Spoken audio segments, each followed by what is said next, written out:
他看过一个大多数人都不会真正靠近的世界。He has this feeling of a mentor, and I find out he shot his father. 7 bullets. 人间偏门的第一期嘉宾是在德国男子监狱当了4年老师的 Zevan。One of the first things we get as introduction is don't make them hope. 但是在20岁之前，他其实也在一个离犯罪很近的环境里长大。If they maybe rang the bell a few more times, maybe I would have just said, whatever, let's go play. 现实中的监狱到底长什么样？我们要靠什么去判断一个人的好坏？又该怎么保护自己？We have a tradition in our interview, so I will always prepare a gift for my guest. Oh. And the gift that I picked for you is actually a very classic dictionary that we all Chinese kids grow up with. Because I know that you are a language teacher and you have been studying Chinese and even Shanghainese recently. Right, that's lovely. I hope you like it. Yeah. Was there anything that really surprised you on your first day at work? There was one story that really surprised me. I just got there and we're in this church hall. Some of them wearing normal clothes, some of them wearing the prisoner clothes, correctional officers. And this guy comes up to me. It's a very charming, good-looking guy, cleaner than the others. And he has this feeling of more of a mentor than inmate or anything. Even more senior than Yeah, you. exactly. He's giving me some advice. He makes references to literature. He speaks 4 languages. There's a lot of things I can connect with him. Yeah. And then the correctional officer comes and says, okay, it's time to go up to the cells. And he goes with them. I'm going up to my boss. Where is he going? And she said, what do you mean? She said, he's the inmate, and then told me his crime. He shot his father. 7 bullets. Oh, wow. And I was just, I didn't know what to. Yeah, same right? reaction, right? Yeah, it's hard to grasp that, you know. Have you ever seen an unexpectedly kind side of an inmate? Can I give you a short description of someone I met in prison who really moved me? It was someone who was incredibly warm, very respectful, would say good morning, no matter whether he had a good day or didn't have a good day. He would be respectful towards me and also his inmates, and he burned his girlfriend in a forest. Oh, that's quite a story. Yeah. That's very different to like how he present his image to other people. But then again, I'm not sure whether it's just presenting, you know, because I think you can present only so long, only for a time, right? I do believe that there is warmth, despite the heinous crime that he. 我当时其实不太知道要给什么反应，甚至有一刻我坐在那里的时候，我的腿都是在发抖的。I'm very curious, what made you start working in a prison? So my background is Kurdish and Jewish. And in Berlin, in that part where I grew up, when I said that I'm Kurdish or Jewish, a lot of people would just want to fight. Like a small gang. Yeah, kind of. Those were the people that I was growing up with. I didn't really like to fight, but that was the only way for me to survive. I was 20. I just got out of a very difficult circle of people. And then I started volunteering for this kind of work. I did 2 years with an elderly man who passed, and then another 2 with a child who's 8 years old and passed. And then my boss came up to me and said, they need someone in prison for a workshop. I wanted to do something that is meaningful and also give something back to a community. Did you ever run into someone from your old circle in the prison and eventually they became your students? Yeah, that was actually my 2nd year. He came into the class and I saw him.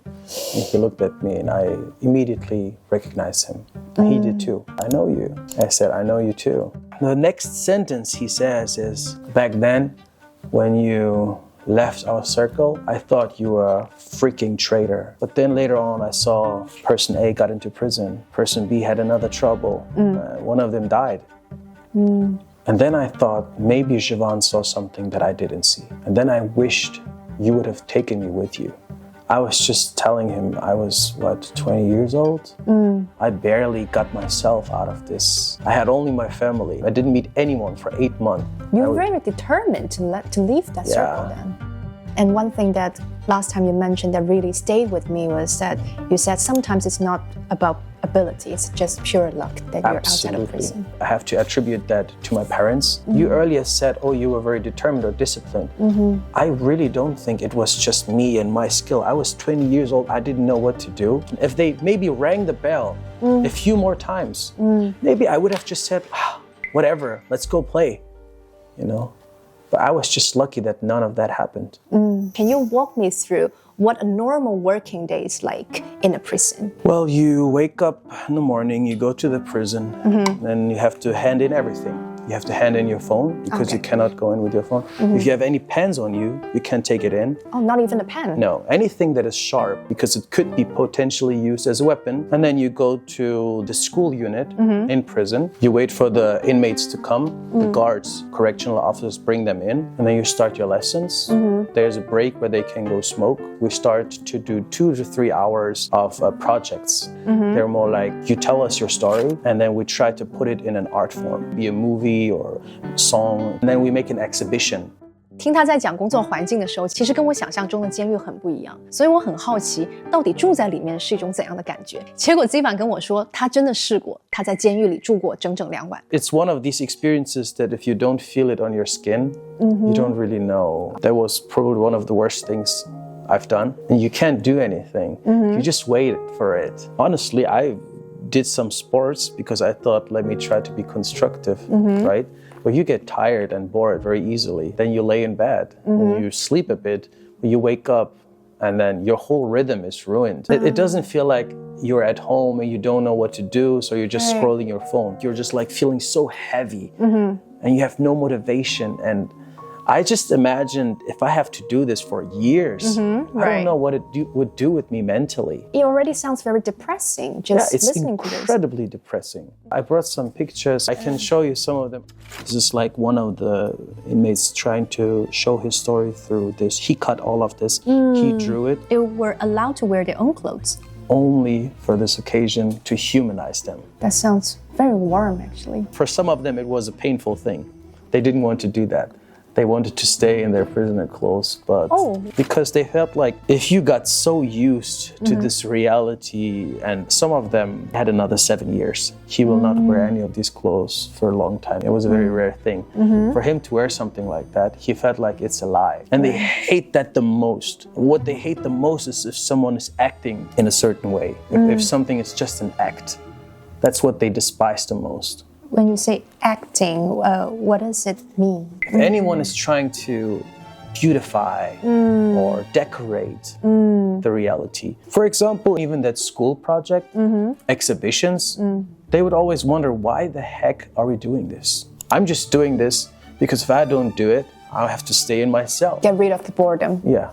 Definitely not what I would imagine for a prisoner. Because from the movie, what we always see is that the meaningful part for the inmates would be they're able to learn to study. When they're out of the prison, they can restart their career in a better way. So that's actually not for the majority, would you say? It's really hard to imagine such a far day in the future. If I go out, my girlfriend left me.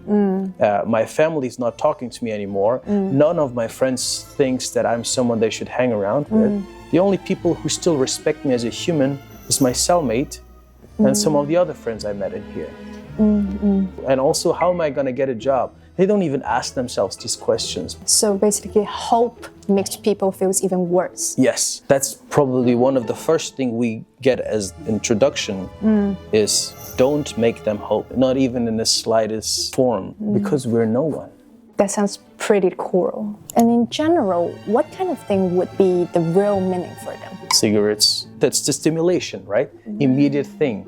我们很多时候之所以还能坚持，可能不是因为现在有多好，而是因为我们默认事情以后可能会不一样。比如一段关系、一个工作，或者一段很难熬的时间，对于一个人来说，也许会变得更好，这件事也是一种推着人不断往前的极大动力。所以某一程度，我想希望的存在，它就是生命意义的最大支撑。Even just sitting here listening to you telling the story, I don't know how to react. And what kind of reaction would be appropriate? I'm actually very impressed. You have to be very emotionally stable to be in this job, and you also need to manage your expression and how you talk to them after hearing all this. I mean, that's why I just did 4 years. That's already a very long time, It's a long time, but after 4 years, I noticed if I keep doing this, there's 2 options. One is I'm going to get frustrated. I'm going to get nihilist. I'm going to hate everything and everyone around me because life seems so unfair. Or I'm just gonna stop doing this work. A lot of my colleagues have become these kind of people who treat the prisoners like animals, or treat them with hatred, disrespect, because it's easier. There are good ones and bad ones. That leads nicely to the question that I wanted to ask you. What makes you decide to leave the job in the end? And what makes you stay for 4 years? I didn't expect to stay there for 4 years, but if I'm fully honest, I saw myself in a lot of them. And it was not because I wanted to just give something back to community, or because I wanted to do something good, but because I thought if I was not more lucky, I could have ended up in a similar situation. At least what I can do is to be here, understand, listen to their stories. And that's why I stayed for 4 years. But after 4 years, I noticed this is hitting heavy. Yeah. One of the worst things in this kind of work is if they leave, you don't want to see them again, right? Right. That's the bad. And you have some good relationships, whether you're professional or not.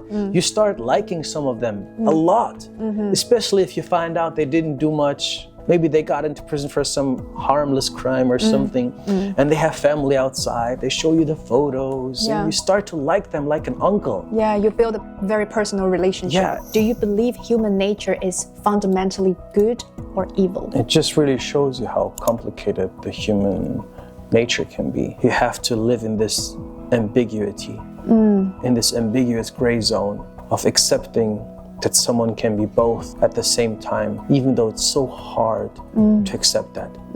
And I think it can clear up a lot of misunderstandings. If I understand, you know, we meet not for a long time, but if I know inside, Sylvia is someone who has a great personality, but she probably also has a lot of luggage, and so do I. It's not gonna surprise me that much anymore. Right. I'm gonna approach it on a different level. Would you say after this experience, your life had become more positive because you can create more peace and without thinking too much? Or because by knowing all these raw sides of human, your world becomes a bit darker? I think it gave me a certain peace, a calm peace. Sometimes it's a bit like numbness.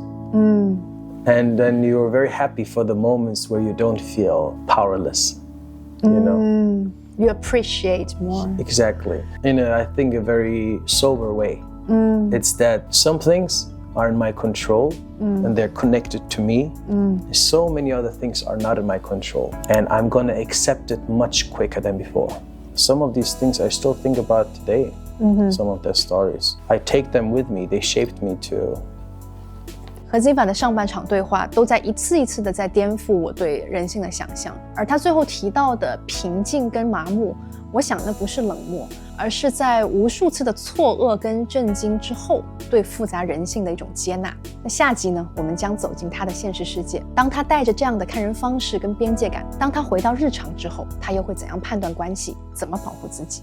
They love to put oil in the fire. When you think that's funny, I know I'm already stuck in there. What qualities do you value most when making friends now? Is you never know what could trigger them.